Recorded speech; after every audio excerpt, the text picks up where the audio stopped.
हरे कृष्ण। आप सभी भक्तजनों का स्वागत है। आज के सत्र में हम पढ़ रहे हैं भक्ति रसामृत सिंधु ग्रंथ। तो सत्र का शुभारंभ हम पहले मंगलाचरण के साथ आरंभ करेंगे। ओम अज्ञानतिमिरान्धस्य ज्ञानाञ्जनशलाकया चक्षुरुन्मिलितं येन तस्मै श्रीगुरुवे नमः। श्रीचैतन्यमनोभीष्टं स्थापितं येन भूतले स्वयं रूपः कदा मह्यं ददाति स्वपदान्तिकम्। वन्देऽहं श्रीगुरुः श्रीयुतपदकमलं श्रीगुरुन् वैष्णवांश्च श्रीरूपं साग्रजातं सहगण रघुनाथान्वितं तं सजीवं साद्वैतं सावधूतं परिजनसहितं कृष्णचैतन्यदेवं श्रीराधाकृष्णपादान् सहगण ललिता श्रीविरागान्वितांश्च। नमः ओं विष्णुपादाय कृष्णप्रेष्ठाय भूतले श्रीमते भक्ति वेदांत स्वामिन्निति नामिने। नमस्ते सारस्वते देवे गौरवाणी प्रचारिणे निर्विशेष शून्यवादी पाश्चात्य देश तारिणे। एक सेकेंड। जय श्री कृष्ण चैतन्य प्रभु नित्यानंद श्री अद्वैत गदाधर श्रीवासादि गौर भक्त वृंद। हरे कृष्ण कृष्ण कृष्ण हरे हरे, हरे राम राम राम हरे हरे। हरे कृष्ण कृष्ण कृष्ण हरे हरे, हरे राम राम राम हरे हरे। हरे कृष्ण कृष्ण कृष्ण हरे हरे, हरे राम राम राम हरे हरे। हरे कृष्ण। तो हमने कल स्टार्ट किया था सुख प्रदत्व, यानी कि जो भक्ति है वो सुख प्रदान करने वाली है। सुख का आरंभ होता है, मतलब जब हम भक्ति आरंभ करते हैं तो हमारे जीवन में सुख आता है। सुख जो होते हैं वो तीन प्रकार के बताए हैं। और सुख प्रदत्वम का जो श्लोक है भक्ति रसामृत सिंधु ग्रंथ में वो है भाग 1 में पहले अध्याय का 30वां श्लोक है। सुखम वैश्विकम ब्रह्मम ऐश्वरम चेति तत्त्रिधा। तो सुख की 3 श्रेणियां कोटियां बताई हैं। एक है वैश्विक सुख, एक है ब्रह्म सुख, एक है ऐश्वर्य सुख। फटाफट एक छोटा सा रिवीजन कर लेंगे जो कल पढ़ा था। वैश्विक सुख में क्या था कि भक्ति सुख प्रदान करती है, और सुख जो है वो 3 तरह का होता है, भौतिक चीजों से, ब्रह्म की प्राप्ति से और भगवान जी से। तंत्र शास्त्र में शिव जी जो है माता सती को बोलते हैं कि आश्चर्यजनक रहस्यमय शक्तियां, भौतिक आनंद, ब्रह्म की प्राप्ति में शाश्वत खुशी और भगवान की सेवा से शाश्वत आनंद, ये सभी गोविंद की भक्ति से प्रकट होते हैं। कि कुछ भी चाहिए तो उसके लिए आपको क्या करना है, भगवान जी की भक्ति करनी है, उसी से आपको सब मिलेगा। कहते हैं ना भक्ति में ही शक्ति है, वही बात है। और आज हमने पढ़ना है यहाँ से यथार्थ में सफल हुए योगियों।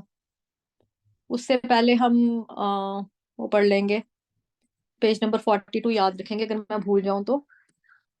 ठीक है, भक्ति रसामृत सिंधु ग्रंथ पेज नंबर 7।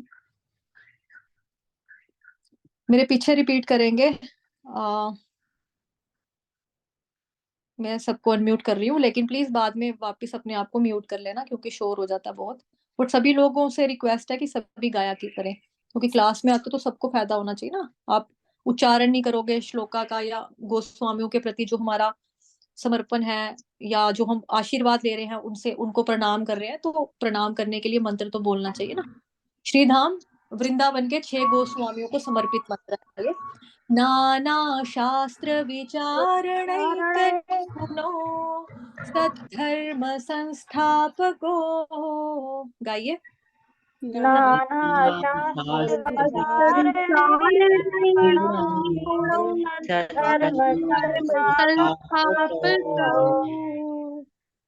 लोकानां हितकारिणौ त्रिभुवने मान्यो श्रन्याकरौ। लोकानां हितकारिणो त्रिभुवने मान्यो शरणाय करो। श्री राधा कृष्ण पदारविंद भजनानंदेन मत्तालिकौ। श्री राधा कृष्ण भजनानंदेन मत्तालिकौ। वंदे रूप सनात कौ रघुयुगो श्री जीव गोपाल को वन्दे वन्दे रघुनाथ रघुयुगो श्री जीव गोपाल को।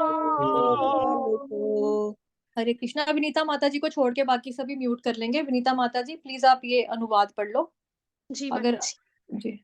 मैं श्री सनातन, श्री रूप, श्री रघुनाथ भट्ट, श्री रघुनाथ दास, श्री गोपाल भट्ट तथा श्रील जीव इन 6 गोस्वामियों को सादर प्रणाम करता हूँ। ये सभी सनातन धर्म की स्थापना करके जगत का रंजन करने के लिए शास्त्र विचार में निपुण है, इसलिए भी ये त्रिलोकी में मान्य है तथा सब प्रकार से शरण लेने योग्य है, क्योंकि गोपी भाव में निमग्न होकर श्री राधा कृष्ण की दिव्य सेवा में निरत है। हरे कृष्णा माता जी। हरे कृष्ण माता जी, धन्यवाद। पेज नंबर 40 क्या था? 4 था? 42 42 था। अच्छा 42 तंत्र शास्त्र। हाँ ये पढ़ लिया था ना, देखा जाता है। ये भी पढ़ लिया था। यथार्थ में सफल हुए योगियों की सिद्धियां 8 प्रकार की होती हैं। यहाँ से रीड करना है। मैं करूं या कोई आप में से करना चाहता तो हैंड रेस कर सकता है। कोई भक्त है जो पढ़ना चाहता है इसको? ठीक है नेहा माता जी आप पढ़ लो, हैंड रेस किया आपने। पढ़ो माता जी। जी जी माता जी प्लीज। यथार्थ में सफल हुए योगियों को 8 प्रकार की सिद्धियां होती हैं। पहली अणिमा सिद्धि के द्वारा इतना सूक्ष्म बना जा सकता है कि पत्थर तक में प्रवेश किया जा सके। आधुनिक विज्ञान ने भी इस सिद्धि को प्राप्त किया है। उसके द्वारा भूख हरण किया जाता है। इसी प्रकार अन्य सभी सिद्धियां भी वस्तुतः प्राकृत कलाएं हैं।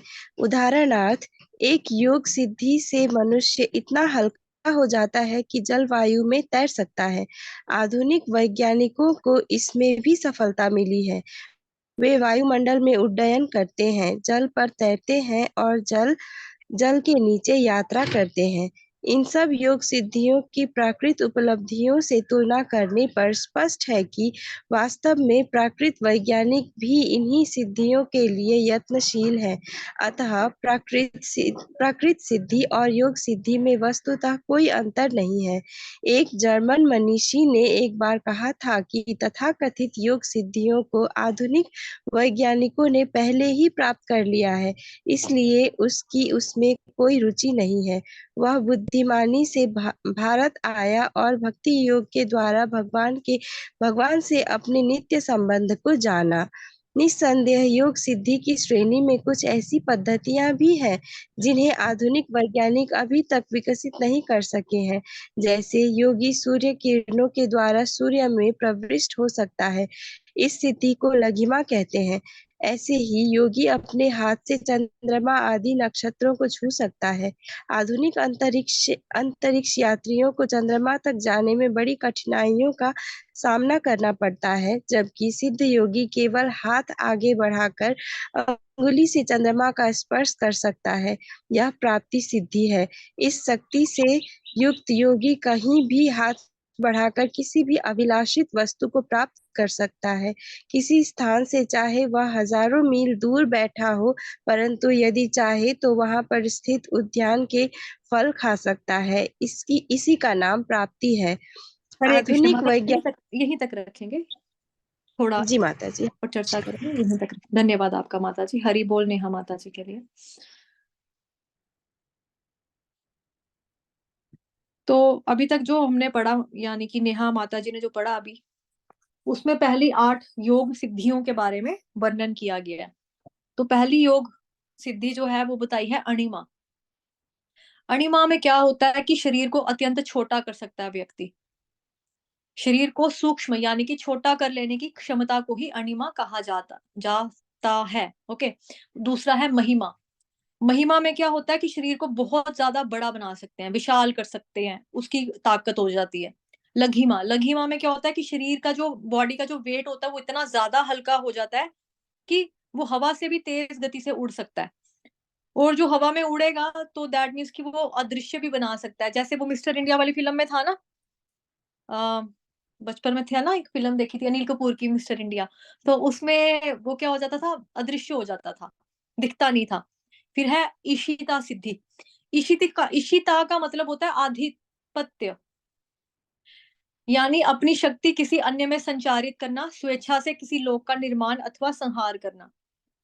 तो जो ईशिता सिद्धि है, उससे क्या होता है कि अपनी ही जो शक्ति होती है, जो भी मतलब सिद्धि की है, अपनी शक्ति से क्या कर सकते हैं, उससे आपकी जो मर्जी है, आपने किसी लोक का निर्माण कर दिया, और अगर आपकी मर्जी हुई तो आपने लोक को तबाह कर दिया, नष्ट भी कर दिया। वो होगी आपकी ईशिता सिद्धि। फिर है प्राकाम्य। प्राकाम्य का मतलब हुआ सिंपल भाषा में जादू। ठीक है, किसी भी इच्छित कर्म को किया जा सकता है। इच्छित कर्म मतलब जो जो कर्म करने की आपकी इच्छा है ना, कि मैं ये काम करना चाहती हूँ, तो वो जादू से ऐसा हो जाएगा। मतलब इम्पॉसिबल वर्क होगा, देखने में लगेगा सबको, या रियल में ही इम्पॉसिबल होगा, लेकिन फिर भी आप प्राकम्य सिद्धि से उस कार्य को कर सकते हो। फिर अगली 7th सिद्धि का नाम लिखा है यहाँ पे, वशिता। वशिता जैसे कि क्या बोलते हैं, नाम से ही पता चल रहा है कि किसी को कंट्रोल करने वाली सिद्धि है, वशीकरण वाली सिद्धि। वश में करना, किसी को काबू में कर लेना। तो जैसे मैंने कल बोला था, वो बंगाली बाबू जो होते हैं, ये क्या बोलते हैं, होता है ना, इनके इश्तेहार लिखे होते हैं, पोस्टर बने होते हैं, अखबारों में आते हैं, दीवारों के ऊपर चिपके होते हैं। तो वही वशीकरण करना, किसी को कंट्रोल में लाना, और विवाह वगैरह में यूज होती हैं चीजें, या जादू टूने में भी होती हैं। फिर है कामावसायिता सिद्धि। इसमें हो गया काम करना, लेकिन काम कौन सा करना है, असंभव कार्य करना। कि मुश्किल वाले काम को भी, योग सिद्धि की पराकाष्ठा में क्या होता है कि असंभव कार्य को भी व्यक्ति जो है वो कर सकता है। ये उसके आगे फिर और पढ़ते हैं। अभी कोई और रीड करना चाहता है तो हैंड रेस कर सकता है, और सभी को मौका मिलना चाहिए, और सभी अटेंटिव भी रहते हैं, इंटरेक्शन भी थोड़ा रहता है। कौन पढ़ना चाहता है, प्लीज हैंड रेस करो। हरि बोल, हरे कृष्णा। किसी को पढ़ना है? एक हैंड रेस हुआ है, किसका है? सुमिता माता जी का। जी सुमिता माता जी। शशि माता जी, नेक्स्ट आप पढ़ लेना, ठीक है।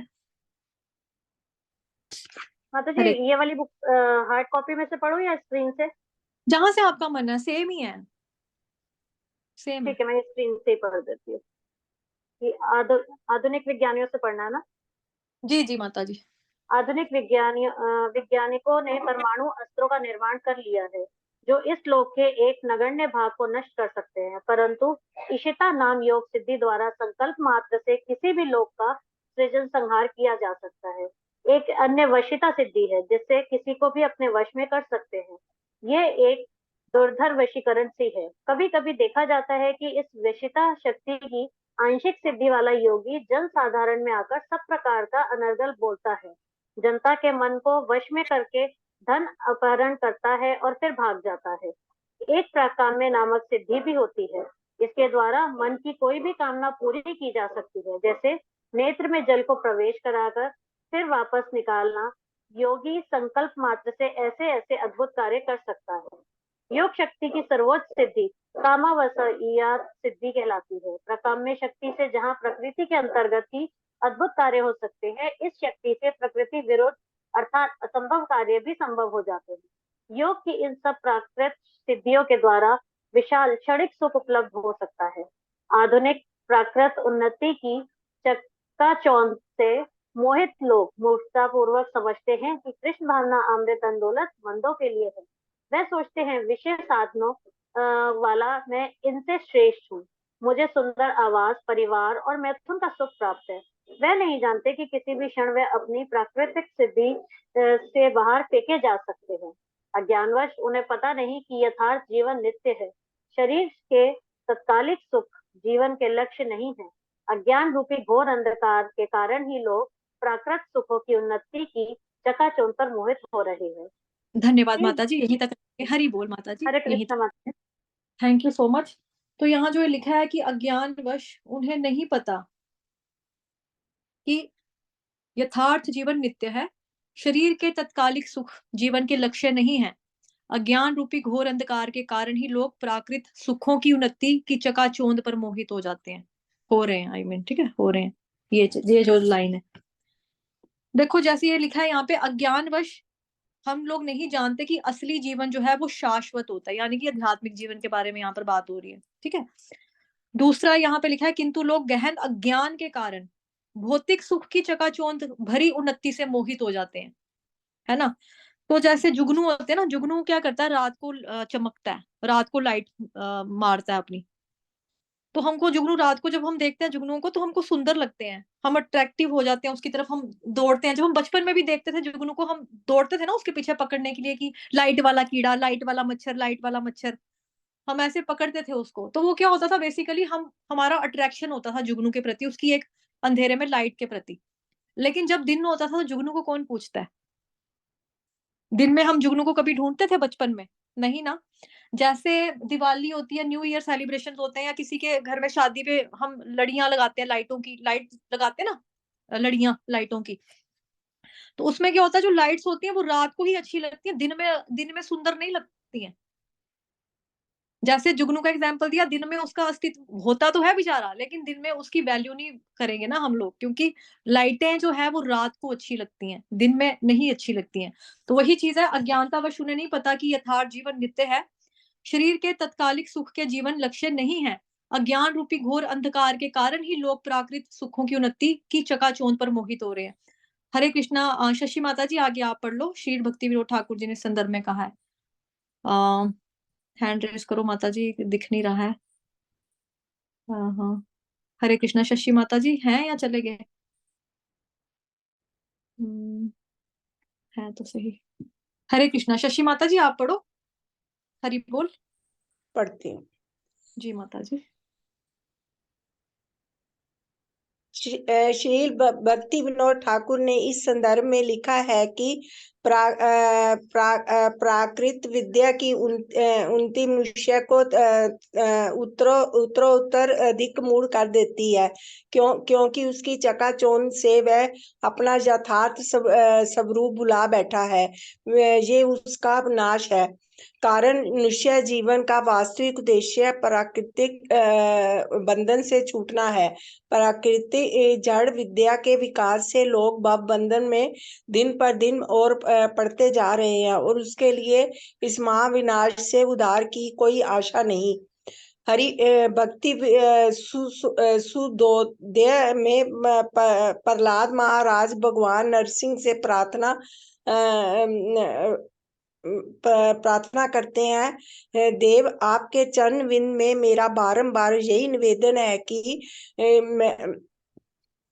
आप में मेरा दृढ़ अनन्य भक्ति हो। बस यही इच्छा है कि मेरी कृष्ण भावना में स्थिर निष्ठा हो, क्योंकि कृष्ण भावना और भक्ति भोग का सुख इतना प्रबल होता है कि उसके साथ धर्म, अर्थ, काम, मोक्ष आदि सब सिद्धियां अपने आप सुलभ हो जाती हैं। वास्तव में हरे शुद्ध कृष्णा। माता जी यहीं तक रखेंगे, हरि बोल। माता जी यहाँ तक रखते हैं, थोड़ा सा हाँ चर्चा, ठीक। वो फिर बहुत आगे हो जाता है ना, स्लाइड दिखा देते हैं थोड़े। धन्यवाद माता जी। शशि माता जी के लिए हरि बोल। पहले हमने पढ़ा पहली 8 योग सिद्धियां, अब अगली 10 योग सिद्धियां और भी हैं। ठीक है। तो उसमें क्या है, अनुमिरमत्वम, यानी भूख, प्यास, शोक, सम्मोहन, दुर्बलता, वृद्धावस्था एवं मृत्यु से मुक्ति। दूराश्रवण, की आप बहुत दूर से भी सुन सकते हो, उसकी शक्ति आती है। दूरदर्शन, बहुत दूर से भी कुछ देख पाते हैं। मनोजव का मतलब हुआ शरीर को मन के समान तेज दौड़ाना, क्योंकि देखो मन के बारे में बताया जाता है ना, कि कृष्ण भगवान को अर्जुन बोलते हैं, नहीं सॉरी, अर्जुन जो है वो कृष्ण भगवान को बोलते हैं चंचल ही मना कृष्णा, कि मन जो है बहुत चंचल है। तो चंचल क्यों कहा, कि ये भटकता है एकदम से। जैसे हम अभी यहाँ बैठे हैं जम्मू में, 2 मिनट में हमें मन जो है ये दिल्ली पहुंचा जाएगा, दिल्ली के बाद बॉम्बे ले जाएगा, बॉम्बे में लंदन में भी ले जाएगा, कहीं पे भी हम जा सकते हैं, मन इतना तेज हमारा दौड़ता है। लेकिन कह रहे हैं मनोजव का मतलब क्या हुआ, शरीर को भी मन के समान तेज दौड़ा लेना। जैसे जैसे मन जिस स्पीड से दौड़ता है, उसी स्पीड से बॉडी भी दौड़ने लग जाती है। काम रूप, यानी कि स्वेच्छा से कोई भी रूप धारण करना। तो ऐसा जो रूप है बेसिकली काम रूप, अपनी मर्जी से कोई भी रूप धारण करना। तो ये तो हमने फिल्मों में यही सुना ना, कि इच्छाधारी नाग होते हैं। इच्छाधारी नाग का मतलब अपनी इच्छा से वो रूप चेंज कर सकते हैं, आदमी बन सकते हैं, औरत बन सकते हैं। लेकिन यहाँ पे क्या है, काम रूप, स्वेच्छा से कोई भी रूप धारण करना। तो कोई व्यक्ति कोई भी रूप धारण कर सकता है। परकीय प्रवेश, किसी अन्य व्यक्ति में प्रवेश करना। तो ये भी हमने फिल्मों में ही देखा कि कोई आत्मा जो होती है वो प्रवेश कर देती है, मतलब एक लिविंग बॉडी के अंदर एक पुरानी मरी हुई जो शरीर होता है उसकी जो आत्मा होती है वो चली जाती है किसी के अंदर। लेकिन यहाँ पर क्या है, किसी अन्य व्यक्ति में प्रवेश कर पाना, ऐसी सिद्धि के थ्रू ये पॉसिबल है। स्वच्छंद मृत्यु, अपनी मर्जी से मरना, स्वेच्छा से किसी भी समय मृत्यु को स्वीकार कर पाना। ठीक है। देव क्रीड़ा दर्शन, देवताओं की क्रीड़ाओं को देख पाना। संकल्प पदार्थ प्राप्ति, संकल्प की हुई वस्तुओं को प्राप्त करना। अप्रतिहत आदेश, ऐसी शक्तियों को धारण करना जिससे कोई भी आदेश की अवहेलना ना कर सके, कि मतलब कि आपने किसी को कोई काम बोल दिया तो वो कोई कभी वो नो नहीं कर पाएगा आपको, ऐसा। तो कई बार होता है ना, हम सोचते हैं पता नहीं इसके ऊपर जादू ही कर दिया है, ये तो सारा कहना इसका मानता है, कोई पता नहीं क्या हो गया। तो अप्रतिहत आदेश, ऐसी शक्तियों को धारण करना जिससे कोई भी उसके आदेश की अवहेलना ना कर सके। तो ये सारी चीजें होती हैं सिद्धियों से। ठीक है। फिर 5 और निम्न योग सिद्धियां हैं। निम्न योग का मतलब कि उनसे थोड़ी कम, लो लेवल वाली सिद्धियां जो बहुत आसानी से लोग प्राप्त कर सकते हैं। त्रिकाल ज्ञत्व, व्यक्ति तीनों कालों को देख सकता है, यानी कि भूतकाल को, प्रेजेंट, पास्ट और फ्यूचर को देख सकता है। ठीक है। या फिर उसके बारे में पक्की जानकारी रख सकता है, कि मैं पक्का कह सकता हूँ, क्योंकि देखो अगर हम इस जन्म में हैं, या मतलब प्रेजेंट टाइम पे हम यहाँ बैठे हैं, तो मैं, मेरी उम्र मान लो है ही 30 साल, तो 60 साल पहले की बात मैं क्या जानूंगी, लेकिन मैं पक्की पक्की दृढ़ता से बता सकती हूँ कि ये चीज हुई है, तो उनके घर के जो बुजुर्ग होंगे वो कहेंगे हाँ ये बच्चा सच बोल रहा है, ये सच में हुआ था, ये हुआ है। तो त्रिकाल ज्ञत्व में क्या होता है, ज्ञत्व का मतलब होगा ज्ञान होना, उसके बारे में नॉलेज आ जाती है। कैसे व्यक्ति को तीनों कालों के बारे में पता लगता है, भूतकाल, वर्तमान काल, भविष्य काल की जानकारी या दृढ़ जानकारी वो रखता है। फिर है शीतोष्णादि द्वंद्व सहिष्णुता, शीतोष्ण सम दुखेशु समसंग विवर्जितः, ये उसमें भगवत गीता में भी है ना श्लोक। तो शीतोष्ण आदि का मतलब होगा सर्दी गर्मी जैसे द्वंद्वों को सहन करना। ठीक है। डुअलिटीज को, कि सर्दी लग रही तो हाय ठंड, हाय ठंड, हाय ठंड नहीं होगा, गर्मी है तो ओहो हो कितनी गर्मी है, ऐसा नहीं फील होगा। परचित आदि अभिज्ञता, परचित, परचित का मतलब क्या, पर मतलब पराया, चित्त मतलब दूसरे के चित्त में क्या चल रहा है, अभिज्ञता, उसको नॉलेज रखना, कि दूसरे के मन को समझ पाना कि आपके मन में क्या चल रहा है। तो ये तो जो साइकोलॉजी पढ़ने वाले लोग हैं ये तो वो भी बता देते हैं, है ना, जो साइकोलॉजिस्ट होते हैं उनको भी समझ में आ जाता है बॉडी लैंग्वेज देखकर कि ये बंदा ये सोच रहा है।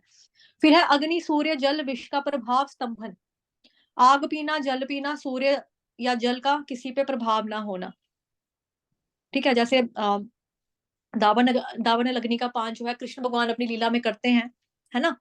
तो उसी समान बताया जा रहा है कि आग को भी पी सकता है कोई, जल को पी सकता है। अब ये थोड़ा कि जल तो हमें लगेगा जल तो हम भी पीते हैं, पानी तो हम भी पीते हैं, लेकिन हम पानी कितना पियेंगे, 1 गिलास 2 गिलास, बोतल पी लेंगे, 1 लीटर 2 लीटर 3 लीटर पी लेंगे पूरे दिन में, बड़ी छाल मार लो 5 लीटर पी लेगा कोई, है ना। लेकिन समुद्र का समुद्र पी जाना ऐसा पॉसिबल नहीं ना। सूर्य, जैसे जो हनुमान जी थे उन्होंने मैंगो समझ के सूर्य को निगल लिया था। तो जल का किसी पे प्रभाव ना होना, ये वाली सिद्धियां। अपराजय का मतलब हो गया कि कोई आपको हरा नहीं सकता, व्यक्ति जो होता है किसी के द्वारा पराजित नहीं होता। ठीक है। तो ओके, अभी जो अगला है यहाँ पे, ये पैराग्राफ कहाँ तक पढ़ा है हमने, हरि भक्ति सुबोध्य में कहा गया है।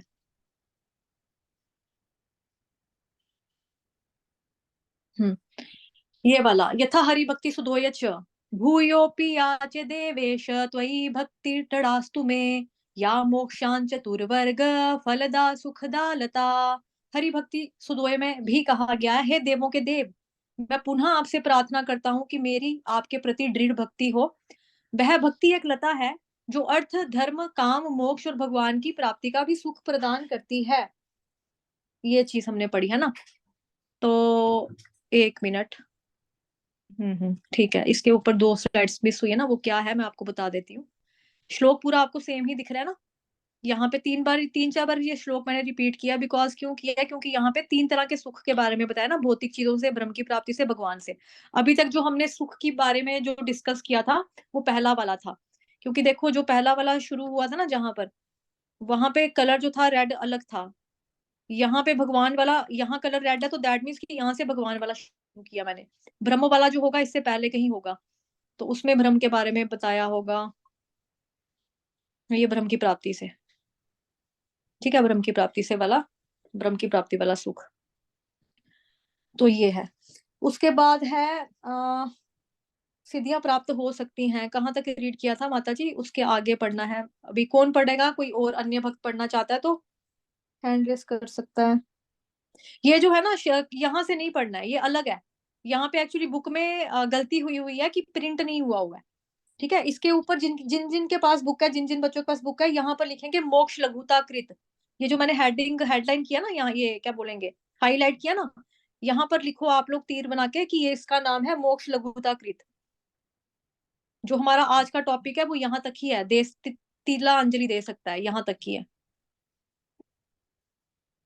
ठीक है, यहाँ तक है। लिखा सबने जिनके पास बुक है?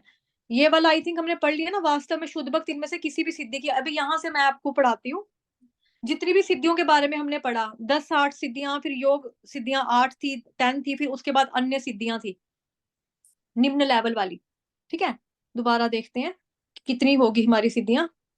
यहाँ पे थी पहली 8, अगली 10, 10 और 8 कितनी होगी? 18, 19, 20, 21, 22, 23, 23 सिद्धियां थी टोटल।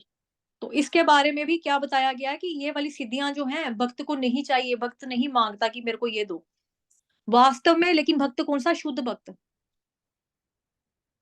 शुद्ध भक्त इनमें से किसी भी सिद्धि की अभिलाषा नहीं रखता। क्यों?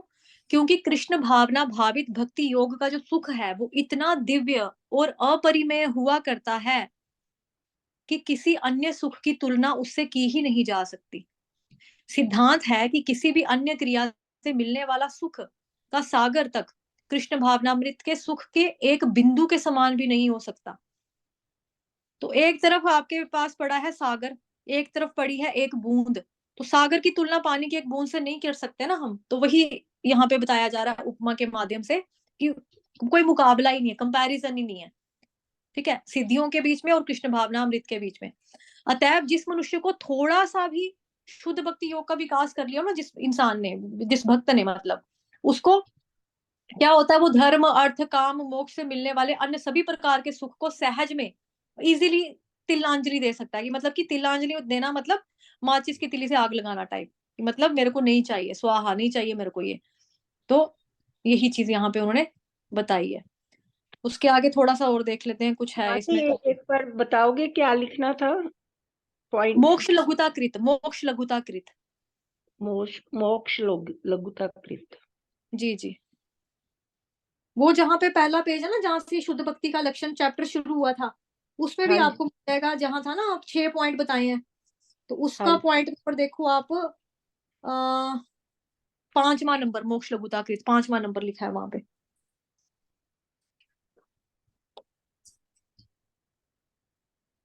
हाँ जी, है ना, 5वां नंबर वहां पे है। फिर है भक्ति सुख प्रदान करती है ब्रह्म की प्राप्ति से। कि जो ब्रह्म की प्राप्ति से होने वाला सुख है ना, वो भी व्यक्ति को लगता है कि तुच्छ है।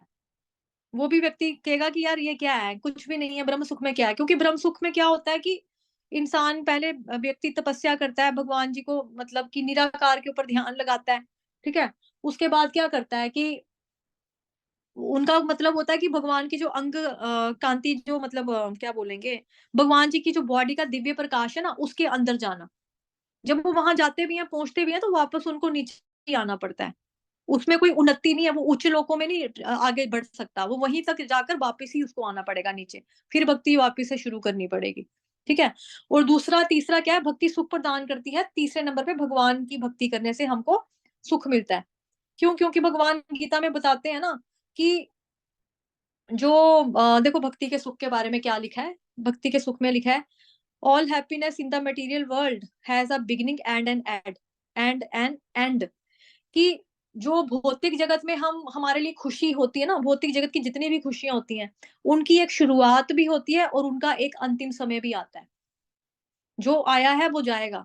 मतलब अगर आज आपके घर में पुत्र हुआ है तो आप जश्न मना रहे हो कि हाँ जी हमारे घर में लड़का पैदा हो, लड्डू पेड़ बांट रहे हो, खुसरों को नचवा रहे हो। लेकिन थोड़े टाइम के बाद, या मतलब कि एक दिन ऐसा आएगा, निश्चित है उस बच्चे की मृत्यु होनी ही होनी है। वो अलग बात है कि हमारे मरने के बाद उसकी डेथ हो, वो अलग बात है, या हम उसकी मौत सामने देखें, वो भी अलग बात है। लेकिन कहने का भाव ये है कि मटेरियलिस्टिक हैप्पीनेस जो होती है वो टेम्पररी होती है। उसकी शुरुआत भी होती है और उसका अंत भी निश्चित होता है, होना ही होना है। ठीक है, but happiness in Krishna is unlimited and there is no end. लेकिन जब हम कृष्ण की भक्ति करते हैं, सेवा करते हैं, जो भक्ति में हमको जो हम भक्ति करते हैं वो बेसिकली कृष्ण भगवान की प्रसन्नता के लिए करते हैं ना। तो कृष्ण भगवान की प्रसन्नता के लिए किया गया कार्य जो होता है वो उसकी कोई सीमा भी नहीं है और उसका कोई अंत भी नहीं होगा, क्योंकि बिकॉज ये आनंद ऐसा होता है कि आपको धीरे धीरे ना ये वाला आनंद जो है ये बढ़ेगा, और ऐसा बढ़ता है ये आनंद की मतलब जैसे मान लो कि कोई व्यक्ति हरि नाम जपता है, माला वगैरह करता है, ठीक है, या फिर कोई भगवान भगवान जी की डेली सेवा करता है, किस वे में करता है, मतलब विग्रह सेवा करता है, भोग इत्यादि लगाता है, कोई भजन कीर्तन वाली सेवा करता है, ठीक है। ऐसे में क्या होता है कि आपकी भूख और प्यास ना और बढ़ती है कि मैं और अच्छे से करूं भगवान की सेवा, और अच्छे से करूं, मैं भगवान की सेवा और अच्छे से करूं, मैं भगवान जी के लिए और अच्छा हारमोनियम बजाना सीखूं, भगवान जी जब मेरे को सुनते होंगे, मैं उनके भजन गाता हूँ तो भगवान जी को भी शायद आनंद तो मिलता होगा, है ना। तो हम ये सारा कार्य इसलिए नहीं करेंगे कि मैं सीखूंगा म्यूजिक क्योंकि मेरे को म्यूजिक सीखना पसंद है, मेरा एक पैशन था म्यूजिक सीखना, मैं सीखूंगी इसलिए कि भगवान को खुशी होगी कि मैं उनके भजन गा रही हूँ, मैं उनका नाम ले रही हूँ, एक संगीत में लय में ले रही हूँ, तो भगवान जी की प्रसन्नता के लिए।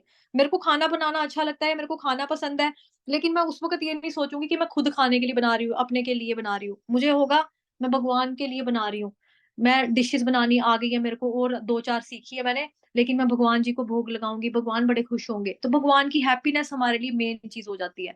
हमारी हैप्पीनेस सेकेंडरी क्या बिल्कुल समझ भी नहीं आएगी हमें, कि हम सोच भी नहीं सकते कि हमारी अपनी प्रसन्नता कहीं पे। लेकिन जब हम केवल भगवान की प्रसन्नता के लिए कार्य करते हैं, भगवान की खुशी के लिए ध्यान में रखते हुए हम चीजों को करते हैं, तो भगवान हमारी प्रसन्नता का ख्याल अपने आप रखते हैं, वो उनका काम है रखना, वो हमारा काम नहीं है, वो खुद देख लेंगे फिर आगे, ठीक है।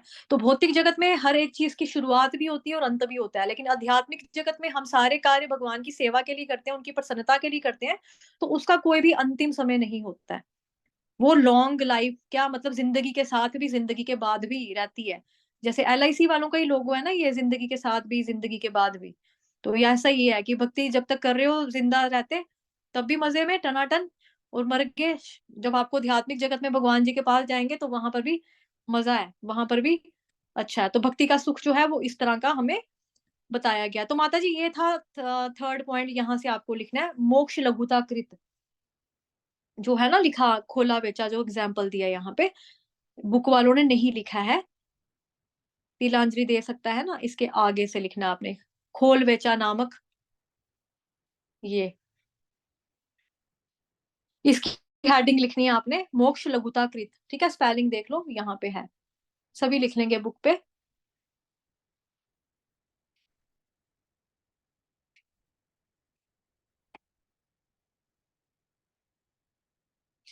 जैसे उसमें भी ऐड आती थी ना, क्या बोलेंगे, एक ऐड आती थी ना करीना कपूर की, लिम्का की ऐड आती थी कि प्यास बढ़ाओ प्यास बढ़ाओ, फिर प्यास, पहले प्यास बढ़ाओ उसके बाद लिम्का ही प्यास बुझाएगी।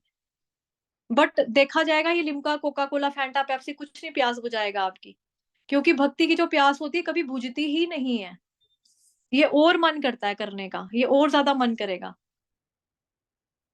जितना आप भक्ति में लीन होंगे आपका और करने का मन करेगा, भक्ति करने का मन करेगा, भजन क्रिया आदि करने का मन करेगा, इसमें कोई भी अंत नहीं होता है, क्योंकि इसमें हर कार्य कृष्ण भगवान की प्रसन्नता के लिए होता है। और कृष्ण भगवान भी गीता में कहते हैं ना कि जो कुछ मेरे भक्त को चाहिए वो मैं अरेंज करता हूँ उसके लिए, और जो उसके पास पहले से है उसकी मैं रक्षा भी करता हूँ।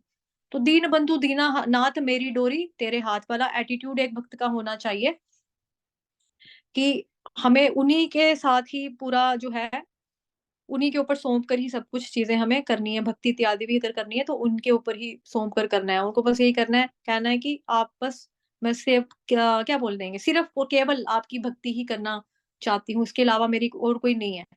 वो हमने पढ़े भी थे ना पहले, ना धनम ना जनम ना सुंदरी, है ना। और विनीता माता जी हैं, माता जी गाना ये वाला पैरा, हरे कृष्णा, हरे कृष्णा, हरे कृष्णा माता जी। हाँ जी माता जी। गाना माता जी ना धनम ना जन्म वाला। न धनं न जनं न सुन्दरीं कवितां वा जगदीश कामये मम जन्मनि जन्मनीश्वरे भवताद् भक्तिरहेतु की त्वये।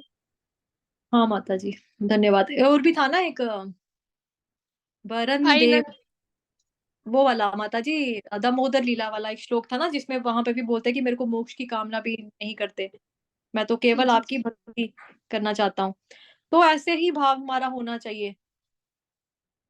ये रहा माता जी, ये रहा। ठीक है, माता जी ने जो पैरा गाया, ये वाला गाया था शिक्षाष्टकम का, श्लोक नंबर 4 था। एक ये है आपके सामने, कुबेरात्मजौ बद्ध मूर्तैव यद्वत् त्वया मोचितौ भक्ति भजौ कृतौ च तथा प्रेम भक्तिं स्वकामे प्रयच्छ नामोक्षे गृहो मेस्ति दामोदरेह। कि हे दामोदर, इसमें बताया, यहाँ पर एंड में पढ़ेंगे क्योंकि समय हो चुका है, कि मुझे मोक्ष के लिए भी, मेरी ख्वाहिश मोक्ष भी नहीं है, मैं मोक्ष भी नहीं चाहता। मैं क्या चाहता हूँ, केवल अहेतु की भक्ति करना चाहता हूँ आपकी, वो भी जन्म जन्मांतर तक करनी पड़े तो मुझे कोई दिक्कत नहीं है, मैं करूंगा। यहाँ पर भी यही चीज बताई जा रही है शिक्षाष्टकम के श्लोक नंबर 4 में, कि मैं तो एकमात्र, मेरी यही कामना है कि जन्म जन्मांतर तक मैं आपकी अहेतु की भक्ति कर सकूं। मुझे धन नहीं चाहिए, पैसा संचय करने की भी कोई जरूरत नहीं है मेरे को, ना ही मेरे को फॉलोअर्स चाहिए, ना मुझे सुंदर स्त्री चाहिए, ना कोई मेरी प्रशंसा करे, प्रेस करे, ना ही मैं इस चीज की इच्छा रखता हूँ। तो क्या रखते हैं इच्छा, यही कामना है मेरी कि जन्म जन्मांतरों तक मैं आपकी अहेतु की भक्ति कर सकूं। ठीक है, तो यही चीज है जो हमें मतलब कि ध्यान में रखनी है, कि भगवान की प्रसन्नता के लिए किया गया कोई भी कार्य, XYZ, कोई भी कार्य, कोई भी सेवा कभी भी आपकी वेस्ट नहीं होगी। तो ये जो मशहूरियां आती हैं कि प्यास बुझेगी, लिम्का से बुझेगी, फिर प्यास जो लगेगी, पहले मेहनत करो लगेगी, लेकिन भक्ति की जो प्यास बताई जाती है वो ऐसी प्यास बताई जाती है कि वो बढ़ेगी ही बढ़ेगी। जैसे मान लो कि आपने एक बारी अमृत रस का पान कर ले कोई, है ना, कोई हंस रहा है कौन हंस रहा है, कौन हंस रहा है, स्माइलीज आ रही हैं, रश्मि माता जी हंस रहे हैं, ओके ओके माता जी। तो जैसे वो लिम्का और प्यास नहीं बुझाएगी कभी भी। एक, हाँ ठीक है, संतुष्टि आपको थोड़ी बहुत लगेगी कि हाँ हमने कार्य किया भगवान जी की प्रसन्नता के लिए, लेकिन अगर संतुष्टि भी हो रही ना, तब भी आप सोचो कि अभी आपकी भक्ति का जो स्तर है वो काफी नीचा ही है, क्योंकि भक्त कभी भी संतुष्ट नहीं होता। उसका एटीट्यूड क्या होता है, ये दिल मांगे मोर, की मतलब कि मेरा दिल मांग रहा है, पर मेरा दिल अपने लिए नहीं मांग रहा है, कि कृष्ण की सेवा मैं और करना चाहता हूँ, कृष्ण की सेवा मैं और करना चाहता हूँ, कैसे करूँ, वो चाहता है, ये दिल मांगे मोर। ठीक है, जिंदगी के साथ भी, जिंदगी के बाद भी LIC की जो पॉलिसी के जो वो लोगो या एड में देते हैं, वो यही है कि भक्ति जो है ये आपकी कभी भी व्यर्थ नहीं जाएगी, इस जन्म में भी आपकी चलेगी, आने वाले कई जन्मों तक अगर आपका जन्म होता है तो। बिकॉज देखो, अगर आपकी चेतना के ऊपर डिपेंड करती है ये चीज, कि मरते वक्त, मृत्यु के समय आपकी चेतना कैसी थी।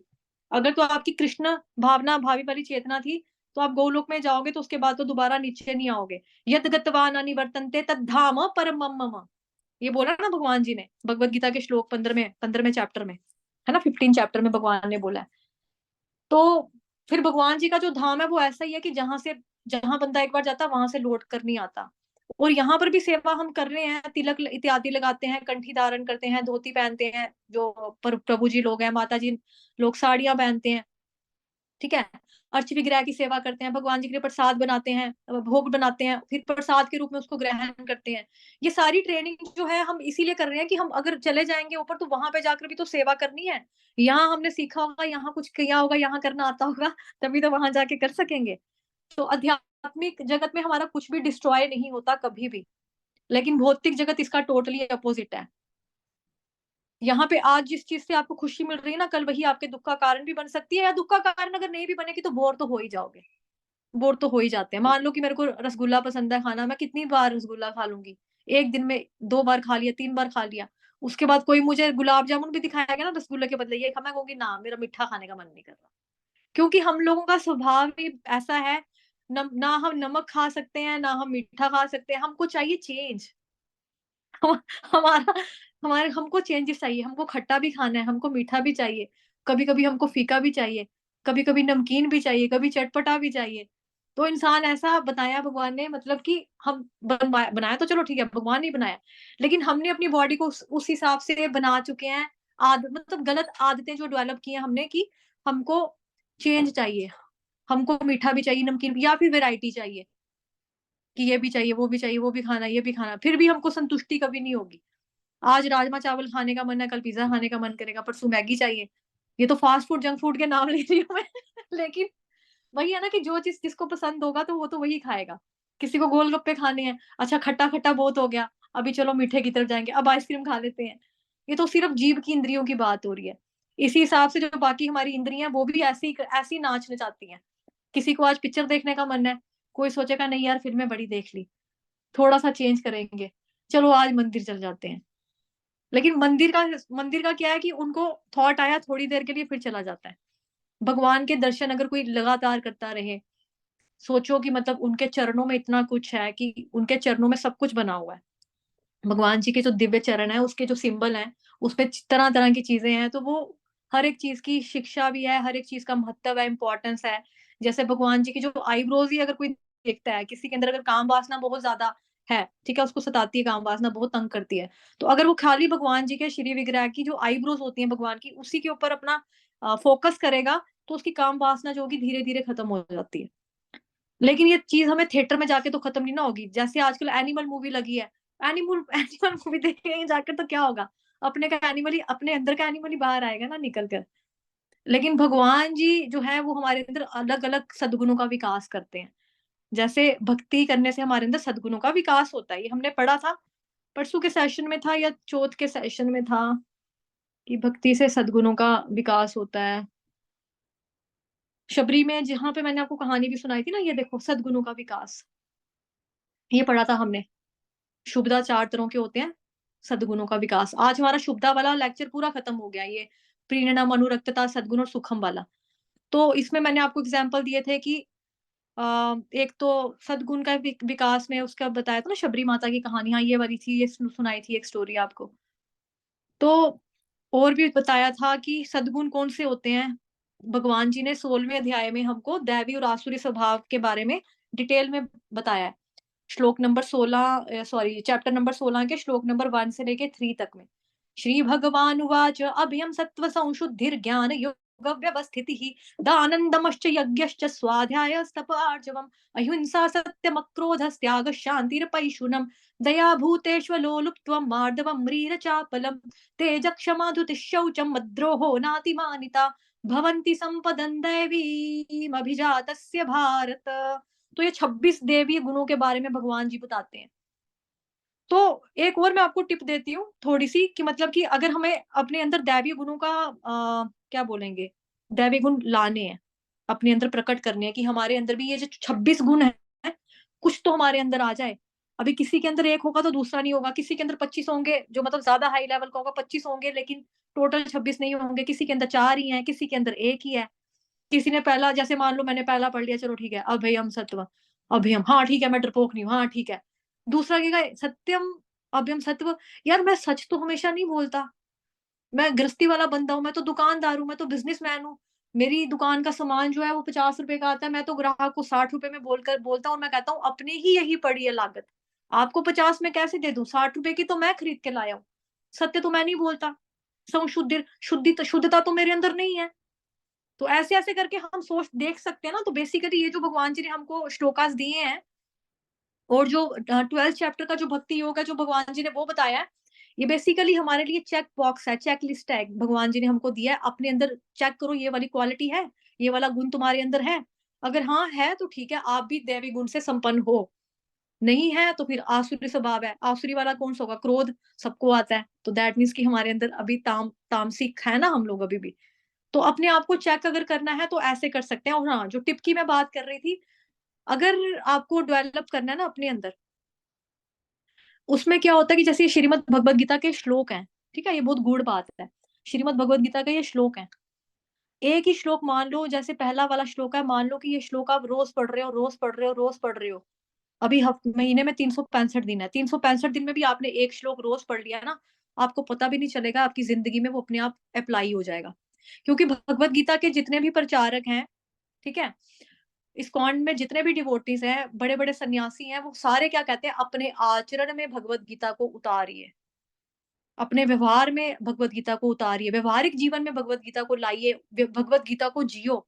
तो जिएंगे हम कैसे, जैसे मैंने अभी आपको एग्जाम्पल बता दिया। अभी बंदा सोचेगा हाँ यार मैं तो डरपोक नहीं हूँ, मैं तो निडर हूँ, मेरे को किसी से डर नहीं लगता, लड़ाई हो जाए मैं मर भी जाता हूँ, मैं मार भी सकता हूँ। लेकिन अहिंसा भी तो है, उसको भी तो देख, तू मार भी सकता है। अहिंसा भी तो है एक। कि मारना जो है वो डरपोकता या निडरता की निशानी नहीं ना होगी। किसी को मार दिया तो दैट मीन्स कि आप निडर हो। अहिंसा भी तो नहीं करनी है, किसी जीव के प्रति आपको हिंसा नहीं करनी है, मारना नहीं है उसको। और मारना का मतलब ये भी नहीं है कि हर्ट करना मन से, वाणी से, वचन से, कर्म से, ऐसा भी नहीं होना चाहिए। और अगर आपको पता है भगवान कौन है, आप दूसरे व्यक्ति को नहीं बता रहे हो, वो भी हिंसा के अंदर ही आएगी। आप उसके प्रति हिंसा कर रहे हो। बाकी मच्छर मुच्छर, टिड्डियां त्रुड्डियां मारनिया, काकरोचों को मारना, ये भी हिंसा में ही आएगा। तो ये सारे गुण जो है हम अपने अंदर डेवलप कर सकते हैं धीरे धीरे, क्योंकि अगर एक ही श्लोक को हम बार बार बोलेंगे ना, तो उससे क्या होता है, वो मंत्र का रूप ले लेता है। और वो मंत्र का रूप जब लेगा तो मंत्र जो होता है वो सिद्ध हो जाता है। ये मेरा पर्सनल एक्सपीरियंस है। ये मेरा पर्सनल एक्सपीरियंस है कि अगर भगवत गीता आपको जिंदगी में उतारनी है, प्रैक्टिकली अप्लाई करने में धीरे धीरे आपको बहुत समय लगता है। ठीक है, बहुत शिक्षाएं हैं, बहुत उपदेश हैं भगवत गीता में। और हम लोग सारे फैमिली वाले हैं, जैसा मैंने बिजनेसमैन का एग्जांपल दिया। ठीक है, हर इंसान का काम करने का अलग है। अब कोई टीचर होगा, वो सोचेगा यार यहाँ पे तो बताया है, अहिंसा नहीं करनी चाहिए। मैं तो पढ़ाता हूँ स्कूल में बच्चों को, मेरे को तो मारना भी पड़ता है, क्या मैं मारना छोड़ दूं? लेकिन मैं तो भले के लिए डांटता हूँ ना। आपको उसको ये भी देखना चाहिए ना, अपने घर में भी अगर आपका बच्चा है, अगर आपको भगवान जी ने बच्चे दिए हैं तो आपको उसके प्रति ड्यूटीज भी तो दी है ना, कर्तव्य का पालन भी तो आपको करना है ना। कि अगर आपका स्टूडेंट गलत कर रहा है तो आप उसको रोकोगे नहीं, टोकोगे नहीं। आप सैलरी किस बात की ले रहे हो? स्वेटर बनाने की सैलरियां थोड़ा लेती है स्कूल में आके मैडम पढ़ाने की लेती है, बच्चों को अच्छा एजुकेशन देने के लिए लेती है ना। तो ऐसे में तो करना हो तो वो आपका एक वो है। बट हाँ, नजायज करना कि अपनी ताकत का इस्तेमाल किसी कमजोर के प्रति आपने दिखा दिया, कि आपको पता है वो 2-4 साल का बच्चा है, वो तो उसके अंदर जोर ताकत तो है नहीं, एक लपाटा लगा देते हैं उसको, क्या जाएगा, वो आगे से रोज पढ़ता रहेगा। पर वैसे भी नहीं करना है ना। तो थोड़ा सा मतलब कि हमको स्टेबल रहना भी सिखाती है भगवत गीता में। बहुत सारी बातें हैं, बहुत सारा ज्ञान है, लेकिन ज्ञान अर्जित करने का या ज्ञान को जिंदगी में अप्लाई करने का जो एक तरीका है ना, वो यही है। श्लोकों को बोलते जाओगे, मंत्र का रूप धारण करेंगे, मंत्र का रूप धारण करेंगे, वो सिद्ध भी हो जाते हैं। और आपको पता भी नहीं चलेगा, आपकी जिंदगी में ऑटोमेटिकली भगवत गीता अप्लाई हो जाएगी। आपके चरित्र में ऑटोमेटिकली चेंजेस आएंगी। आपको शायद खुद महसूस नहीं हो, लेकिन सामने वाले दूसरे व्यक्ति को होगा। आपके घर में जो आपके बहुत क्लोज रिलेशन वाले लोग होते हैं, मम्मा पापा, हस्बैंड वाइफ, या भाई बहन, या कोई क्लोज फैमिली फ्रेंड होगा, वो सोचेगा यार तू चेंज हो रहा है, तेरे को पहले कितना गुस्सा आता था ना, अब नहीं आता। पहले तुझे, अब तुझे बहुत कंट्रोल आ गया है। पहले कुछ भी आप बोल देते थे, अब आप नहीं बोलते हो। पहले तेरे अंदर, जैसे यहाँ लिखा है, तेज क्षमा धृति शौचम, क्षमा दान करना आना चाहिए हमें। पर ये हमें सोचना चाहिए कि क्या हम इजीली लोगों को माफ कर पाते हैं, या अपनी ईगो में रहते हैं, हाँ मैं कभी किसी को माफ नहीं कर सकता, इसने मेरा दिल दुखाया था, एक बार इसने मेरा फोन काटा था, दोबारा कभी इसका फोन ही नहीं करना है। या मतलब ये वाली ईगो है आपके अंदर। तो क्षमा करना भी आना चाहिए, क्योंकि जब हमसे कभी गलती होती है, हम ये सोचते हैं ना कि हमको फटाफट कोई माफ कर दे, लेकिन अगले से हो रही है तो हम कर पाते हैं कि नहीं कर पाते हैं। धैर्य रखना चाहिए। ठीक है, तो इस तरह से भगवान जी ने 26 गुण के बारे में बताया। तो ये थोड़ा बहुत देखना है कि भक्ति करने से हमारे अंदर सद्गुणों का विकास होता है। लेकिन भक्ति करने से होगा, अभी ये नहीं है सुबह से लेकर शाम तक अभी हम सत्व सौ शुद्धि ज्ञान योग व्यवस्थिति यही पढ़ते रहेंगे, रट्टा लग जाएगा। माता जी ने कहा था सिद्ध हो जाएगा, तो उसके पीछे आप चैंटिंग ना करो, अर्च विग्रह की सेवा ना करो, ये भी मतलब नहीं है। अन्य चीजें जो है, अन्य भक्ति की सेवाएं, वो भी जरूरी है। भक्ति इंपॉर्टेंट है, ये तो नो डाउट कि भगवान की वाणी है, इसका तो एक वर्ड भी अगर बोला तो बहुत ज्यादा शक्तिशाली, प्रभावशाली है ना। लेकिन अप्लाई होगा, लेकिन सब चीजें धीरे धीरे होती हैं, समय लगता है, क्योंकि हमारे बहुत सारे कर्मों का जो प्रभाव है हमारे चित्त के ऊपर पड़ा हुआ है। धीरे धीरे झाड़ू लगते लगते सफाई होती है ना, एकदम से नहीं हो जाएगी। चलिए ठीक है, यहीं तक रखेंगे, सेशन काफी ज्यादा हो गया। ठीक है, किसी को कुछ कहना है, कोई टिप्पणी, कोई कमेंट? हरे बोल। हरे कृष्णा, है किसी का कुछ? हरे कृष्णा, दंडवत प्रणाम माता जी। दंडवत प्रणाम प्रभु जी।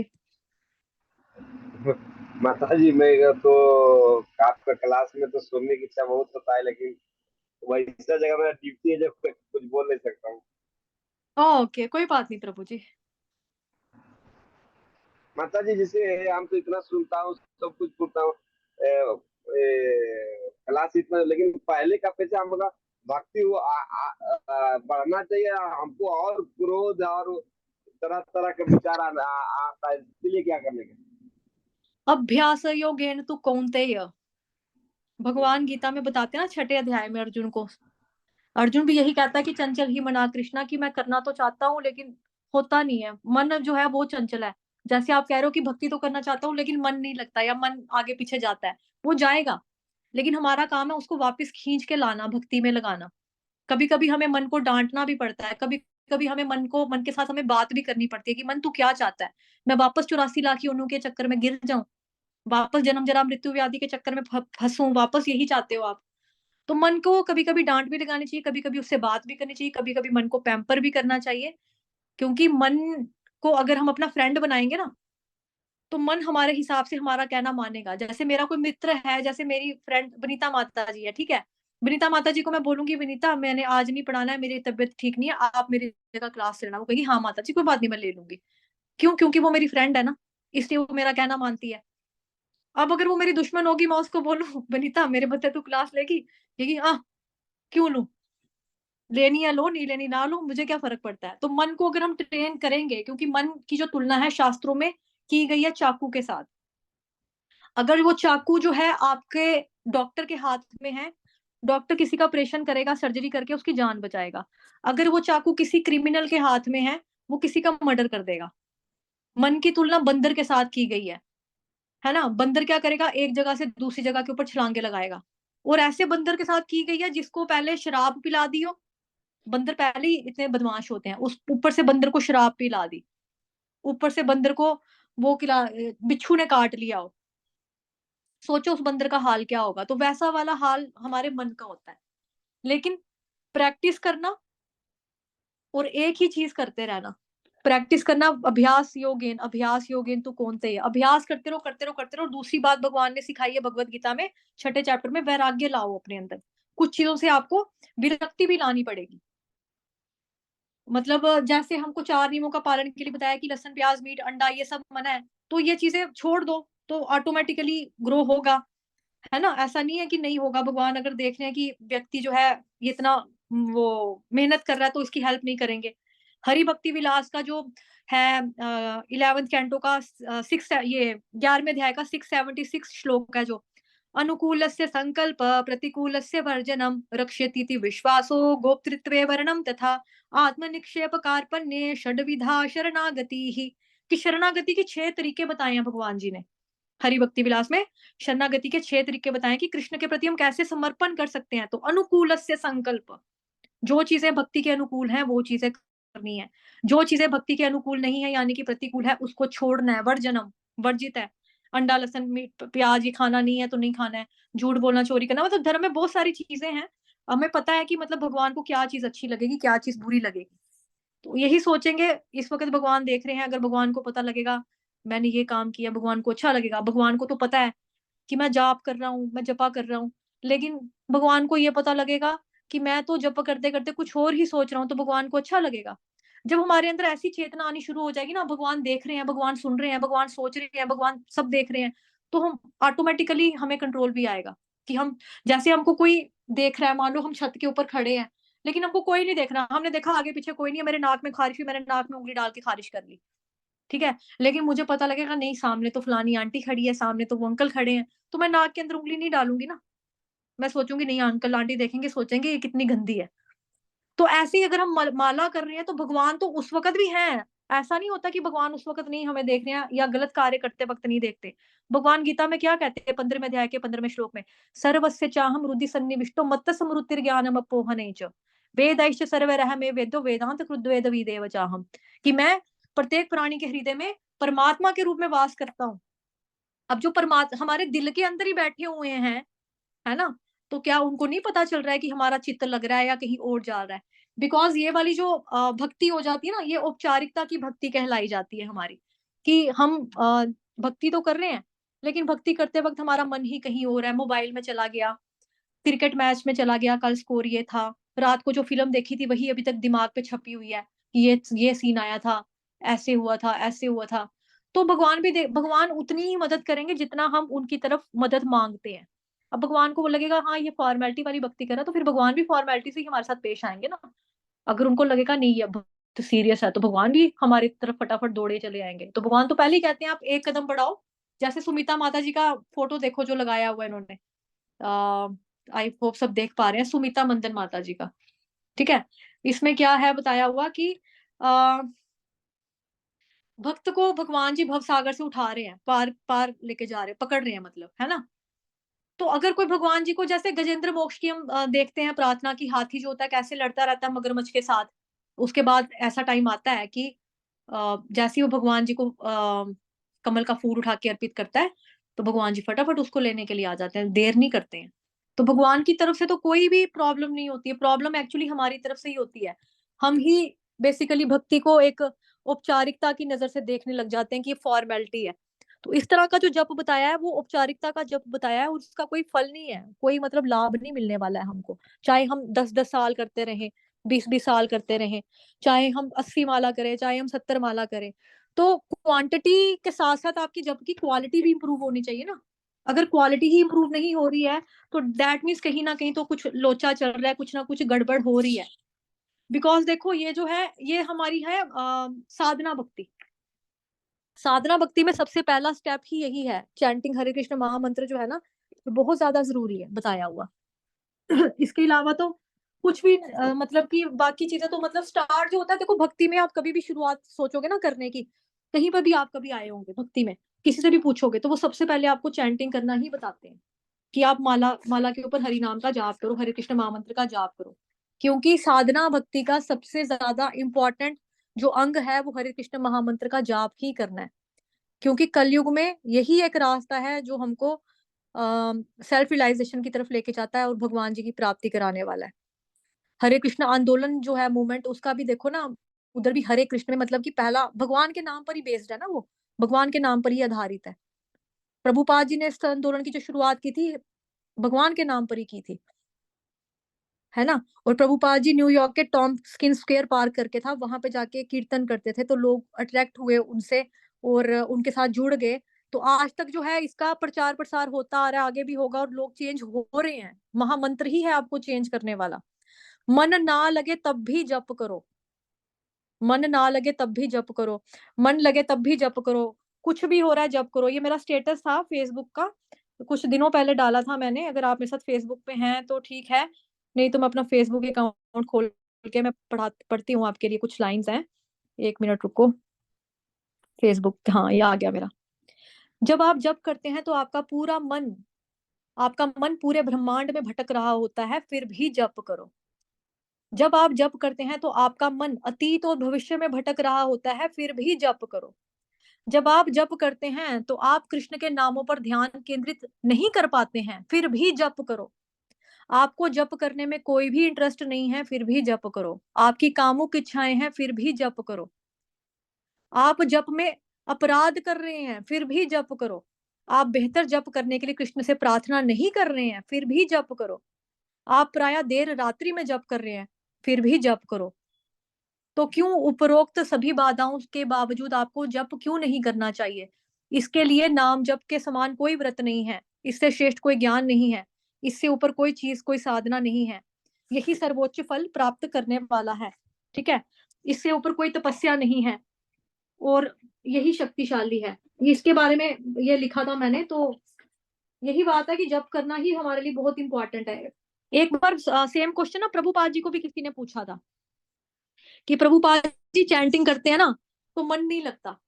तो प्रभुपाद जी ने उसको उत्तर दिया था कि जब आपको क्या बोलते हैं जप करना है तो उसमें दिमाग की तो जरूरत ही नहीं है, मुंह से बोलो और कान से सुनो। दिमाग का क्या रोल है? किसने बोला कि दिमाग को इस्तेमाल करो? करने की जरूरत ही नहीं है, मुंह से बोलो कान से सुनो, बस यही है। चैंटिंग का रूल यही है, मुंह से बोलो कान से सुनो।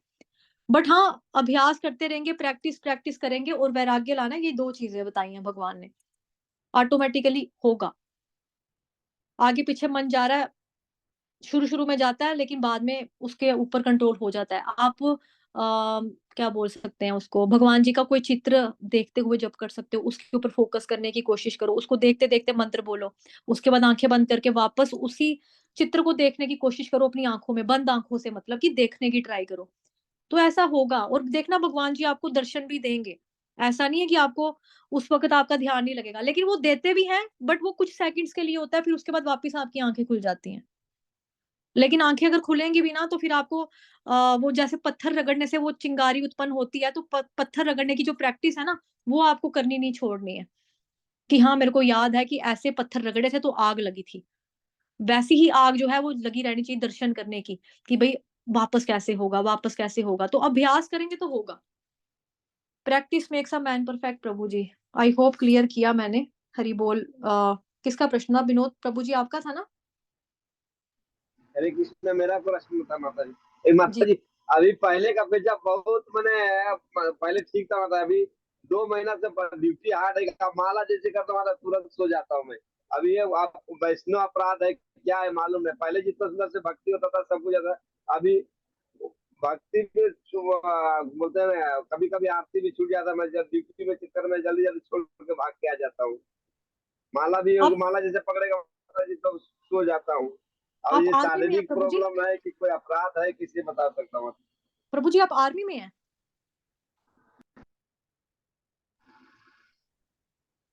आप आर्मी हरे में काम कृष्णा। कर, आप? नहीं माता जी, आर्मी में नहीं हूँ माता जी, मैं ओमान में हूँ, कंस्ट्रक्शन लाइन में माता जी।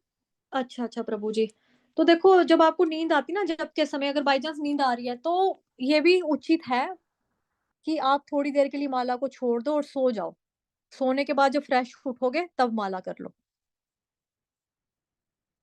ऐसा भी कर सकते हो आप। और जो मंगल आरती मॉर्निंग में नहीं कर पा रहे हो, उसके लिए आप जब वो बाद में भी कर सकते हो। मतलब कि जैसे मंदिर का जो फिक्स टाइम होता है ना 4:30 बजे, वो टेम्पल वालों का टाइम फिक्स है। लेकिन घर में जो लोग होते हैं वो कई बार 7 बजे भी करते हैं, 8 बजे भी करते हैं, जपा करने के बाद भी करते हैं। तो आप उस हिसाब से भी कर सकते हो, है ना? हमारा गाड़ी माता जी कैंप से 5:30 बजे निकल जाता है और हम लोग फिर 1 1.5 घंटा 1 घंटा 1.5 घंटा का जाम फंस गया तो 1.5 घंटा भी लग जाता है, 1 घंटा भी लगता है। तो तो आप इसके ड्राइव लिए खुद तो करके जाते हो? ड्राइव खुद करना पड़ता है आपको? हाँ हाँ माता नहीं, ड्राइविंग नहीं, वो बस में जाता हूँ। हाँ, बस से जाते हो तो बस में आप आराम से चैंटिंग कर सकते हो। बस में अगर वही गाना सुन प्रॉब्लम सकते बता हैं, या रहा हूँ बस माता में जी, अगर हम नींद मोबाइल चला नींद सकते हैं, तो नींद बस आ में जा माला रहा भी था। कर सकते हैं।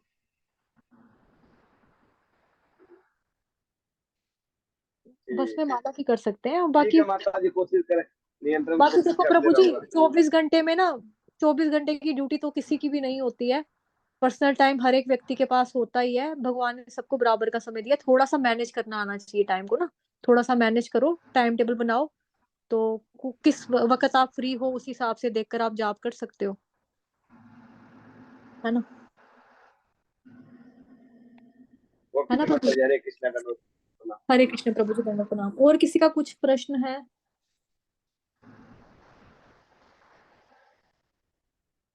हरे कृष्ण।